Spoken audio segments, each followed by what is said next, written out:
Assalamualaikum semuanya.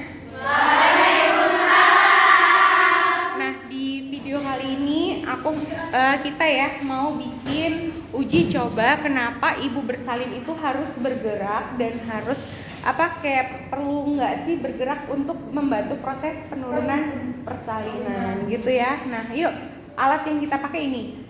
Jadi ini adalah anggap aja air. Ini air ya, nanti akan diputar turun ke bawah gitu. Nah, ini kan turunnya prosesnya lama ya. Tapi kalau dia hanya gini aja nih hanya posisinya sejajar aja, nggak akan turun-turun kan? Tapi kalau posisinya dia ke sini turun, tapi turunnya sedikit-sedikit ya. Nah, kalau dia turunnya sedikit-sedikit seperti ini kan proses penurunannya akan membutuhkan waktu yang lebih lama. Nah, sekarang kita akan lihat siapa yang waktunya tercepat untuk menurunkan seluruh air di sini gitu ya. Nanti yang tercepat ibu kasih bonus. Oke, yuk. Yang mana absen ketiga? Yang nomor 3? Oke. Yang absen 10? Ya. Nanti di stopwatch ya. Yuk. Yang mana yang paling cepat gitu ya. Kalian dulu di sini. Di sini aja di depan. Sekarang siapa namanya? Anissa butuh waktu, kita mulai ya. Anissa butuh waktu berapa lama untuk mengganti air? Ini anggap ketika kamu memencet sama dengan ibunya ngeden. Ngerti ya? Dia butuh waktu berapa lama, pokoknya cara apapun boleh, yang penting airnya berpindah ke atas. Jadi gimana?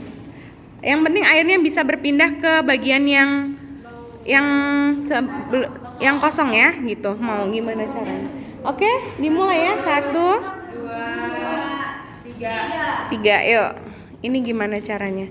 1 kali ngejen, 2 kali, 3 kali, 4 kali, 5 kali, 6 kali, 7 kali, 8 kali, 9 kali, 10 kali, 11, 12, 13, 14, 15, mati ibunya. 16, 17, 18 nya. 18 kali ngejen butuh waktu berapa lama?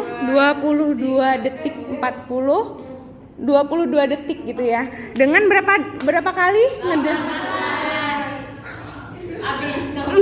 Butuh waktu ngejen lama ya. Oke, selanjutnya. Yuk. Namanya siapa?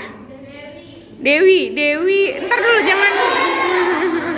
jangan buru-buru ya. Kita langsung mulai dulu.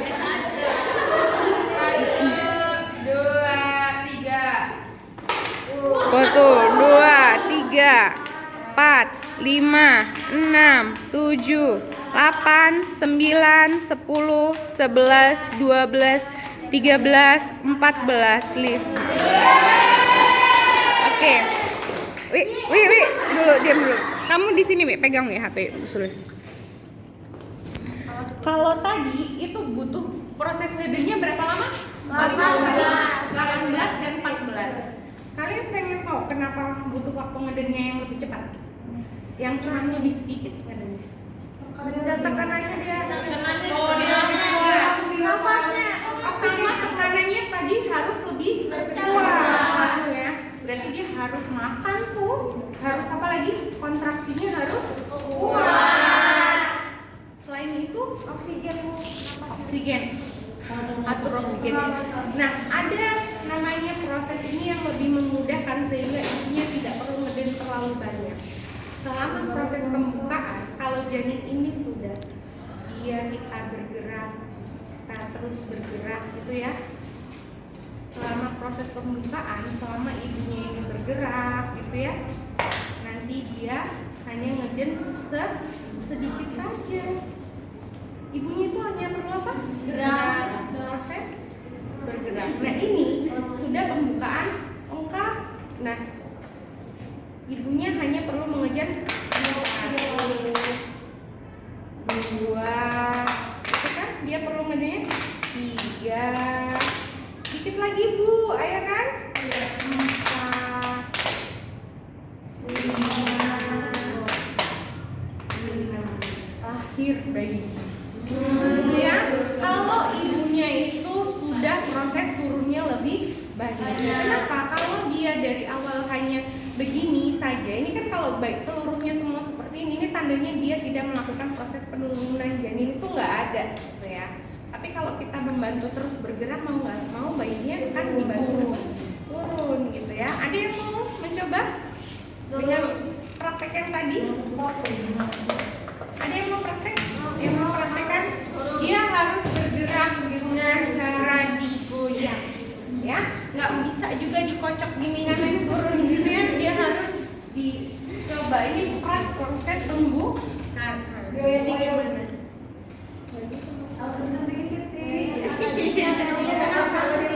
Oke, kita praktekkan. Bu Bidan tuh harus pintar juga ngajarinnya kan, gitu ya. Bu Bidan tuh harus pintar tuh ngajarin bagaimana caranya bergerak, nggak asal bergerak gitu, ya. Bisa Bu, turun Bu. Lama gerak dulu ya. Agak kayak ngebor gitu. Nah, iya benar. Goyangnya harus seperti kita melakukan goyang. Jadi kita dan tuh harus bisa ngajarin panggul ini harus bergoyang seperti ini kita. Seperti ini memutar panggulnya kita.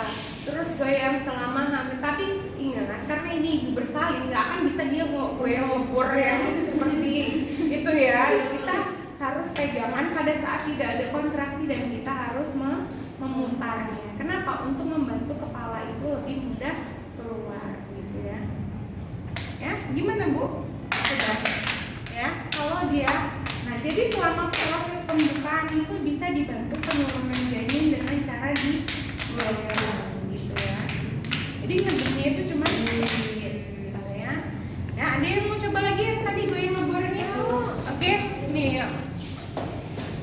Siapa yang berhasil menggoyangkan gitu ya. Jadi intinya dia harus goyangnya itu memutar. Itu goyang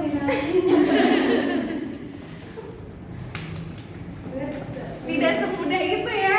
Itulah namanya kita harus belajar berbuat.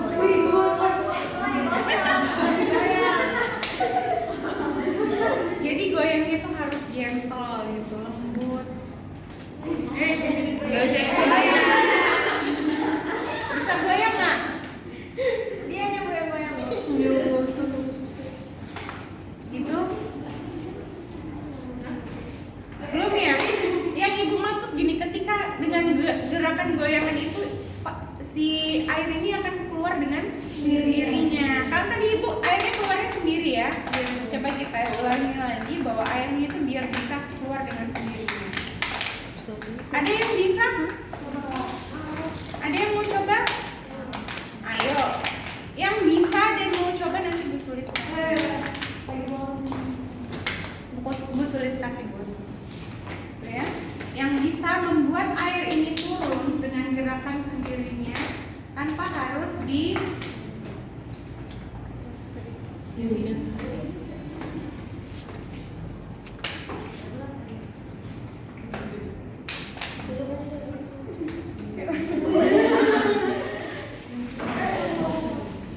gimana? Bisa? Ya, jadi memang kalau sudah sampai ini prosesnya di mana kita itu harus mengajarkan. Ya, ada lagi yang mau coba? Nih, kita kasih pada penasaran bagaimana caranya membuat dia bergerak.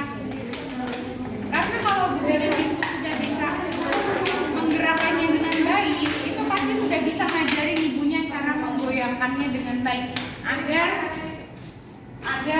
kepala bayi turun. Ingat ya, nanti kalau patah berarti kita bisa akhiri. Saya cepet kenapa tuh? Ya, silakan. Kita mau bikin dia bergoyang dulu. Kalau neken itu artinya ngeden. Kita selama pembukaan nggak boleh neken, nggak boleh ngejen ya. Selama pembukaan kita tidak boleh meneran. Kenapa? Nanti nanti porsionya bengkak, nanti jalan airnya bengkak. Kalau belum bengkak udah naran.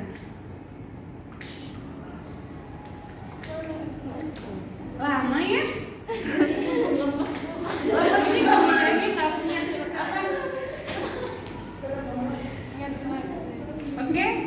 Oke itu ya. Jadi tadi caranya yang paling penting harus tahu bagaimana bagaimana pentingnya pelvic rocking. Ibu bilang kita harus memutar searah berlawanan arah dengan jarum. Yang boleh searah boleh, yang penting kita memutar panggulnya agar janin lebih mudah turun gitu ya.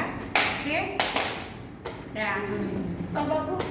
Coba. Coba yang Oh, tadi udah Ibu contohin.